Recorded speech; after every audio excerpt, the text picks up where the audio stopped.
velocista, tudo bem com vocês? Eu sou o Alisson da The Flash Brasil e o vídeo de hoje é super especial porque a gente vai contar tudo o que rolou na passagem do Rick Cosnett, o Eddie Thawne de The Flash, aqui pelo Brasil.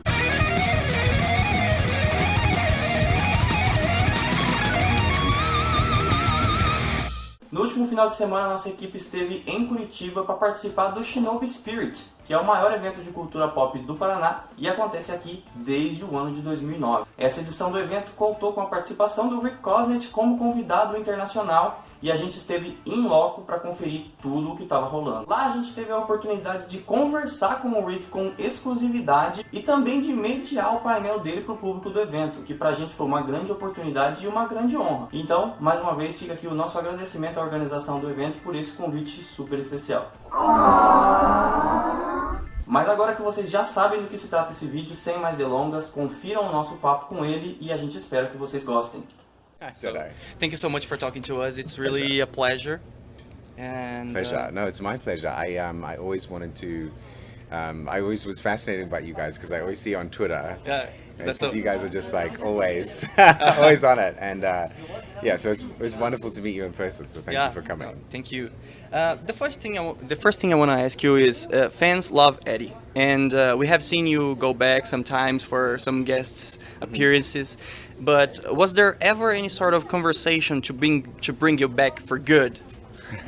Well, we've had conversations about it, but there's nothing set in stone at the moment, so I can't say anything. Okay. Yeah. Okay. So apparently we're not getting it. Yeah.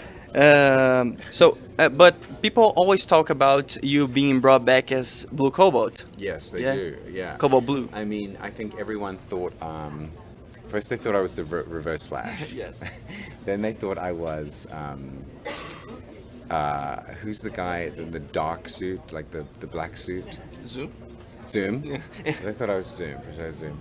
Yeah. Now they think I might be the new one in this. Now they think I might be Cobalt Blue. So I don't know. I mean, I think it's going to be up to the writers in the end to see exactly how and. As the series progresses, I think it's gonna have to be more and more spectacular. My return, you know, I think we've done enough flashbacks now. It's time for me to become a superhero or a supervillain. And I definitely agree with you. And recently we got to see the episode 100 of The Flash.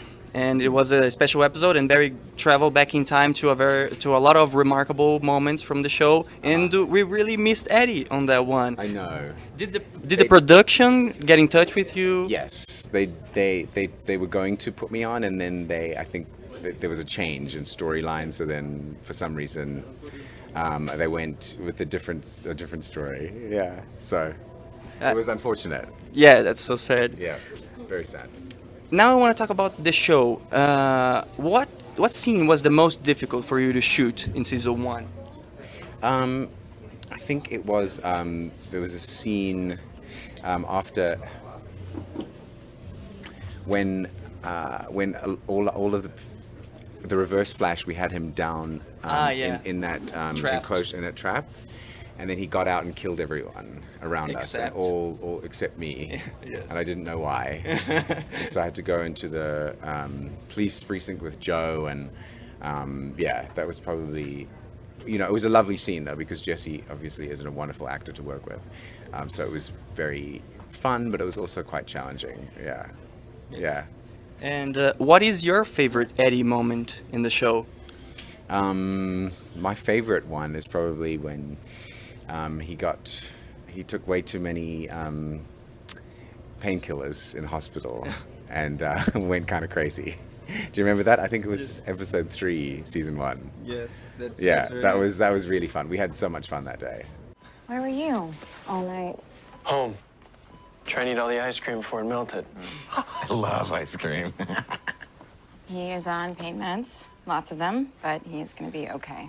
Apart from Eddie, what is your favorite character from the show and why? Good question. I would probably say Cisco is my favorite because he's hilarious. He's so impulsive and so real, and I also just love Carlos. I love him and his girlfriend. Yes, They're great people. Yes, he is amazing. Yeah. And Eddie has left the show in the most heroic way possible. So, did you know from the beginning that was going to happen, or did you just? No, a lot of us, we didn't really know where our characters were going. And I think a lot of the time on TV shows, they kind of see what you're doing and then they write for you. So we didn't know. So it was a big shock. I didn't know either if I was going to be, in the beginning, if I was going to be Jay Garrick or the Reverse Flash or what I was going to be. So it was a bit of a mystery.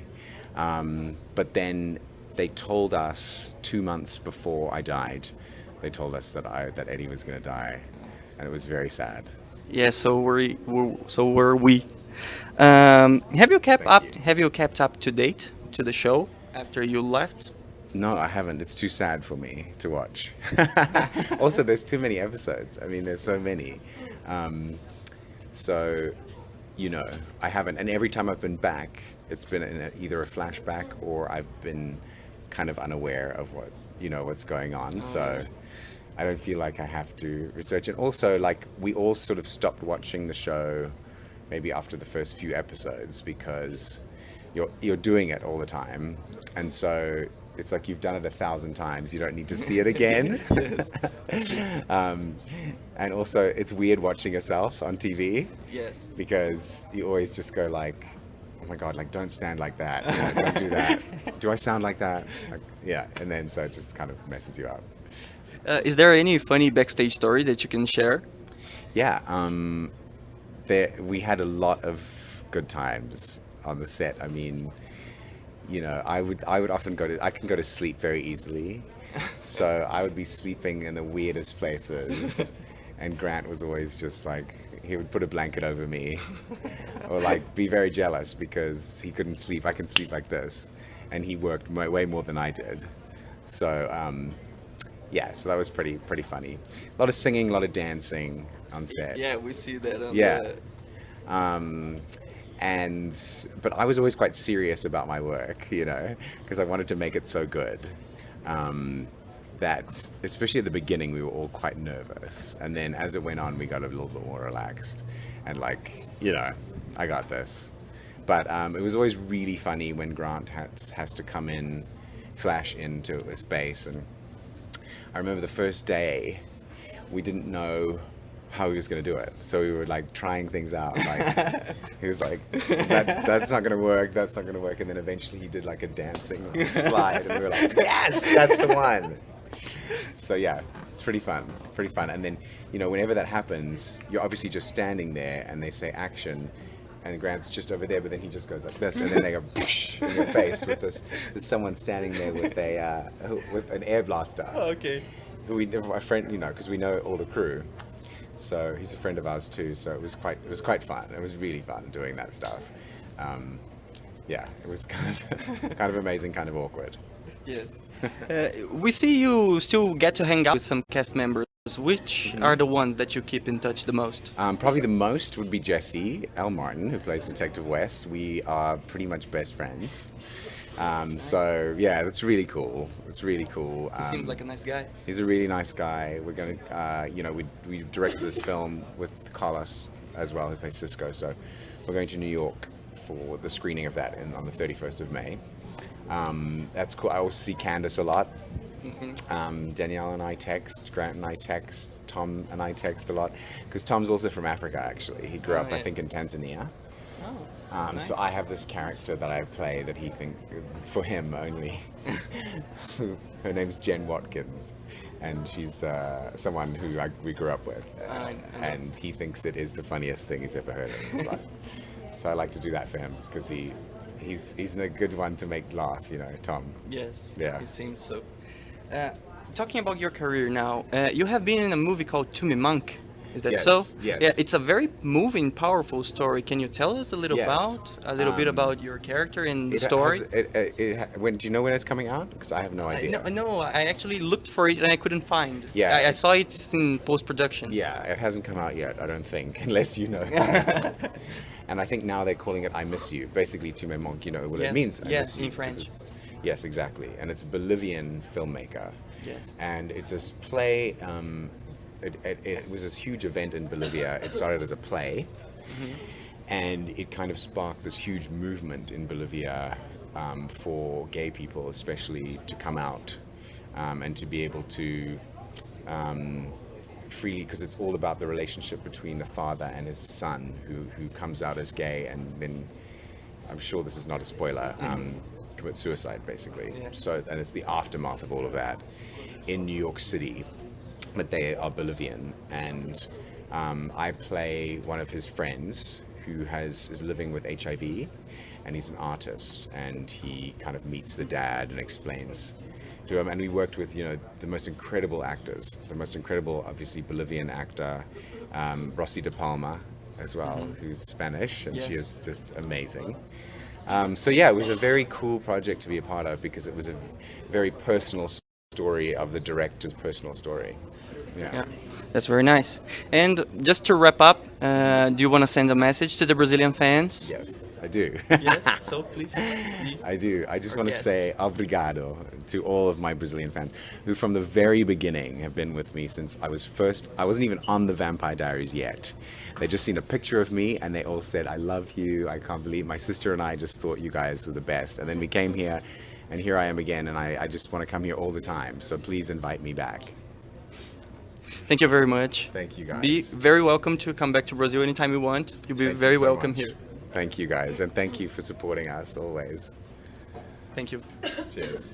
Então é isso, pessoal. Não esqueça de deixar aqui nos comentários o que você perguntaria pro Rick Cosnett se você tivesse a oportunidade. Se você quiser saber mais sobre tudo que rolou lá no evento, aqui na descrição desse vídeo a gente vai deixar um link para a matéria lá do nosso site, onde tem todos os detalhes para você matar a sua curiosidade. Mas antes de finalizar, a gente tem uma surpresa para vocês. Estão vendo esse daqui? Se você quer concorrer a esse pôster autografado pelo Rick Cosnett, não esquece de curtir a nossa página lá no Facebook, de seguir a gente no Instagram e no Twitter e de se inscrever aqui no nosso canal e ativar as notificações. Em breve a gente vai contar para vocês tudo o que vocês precisam fazer para concorrer a esse pôster maravilhoso. Então por hoje é isso, galera. A gente espera que vocês tenham gostado. Não esquece de curtir esse vídeo, de compartilhar nas suas redes sociais, porque isso ajuda muito a gente a divulgar o nosso canal. Que a força de aceleração esteja com vocês e até o próximo vídeo. Tchau!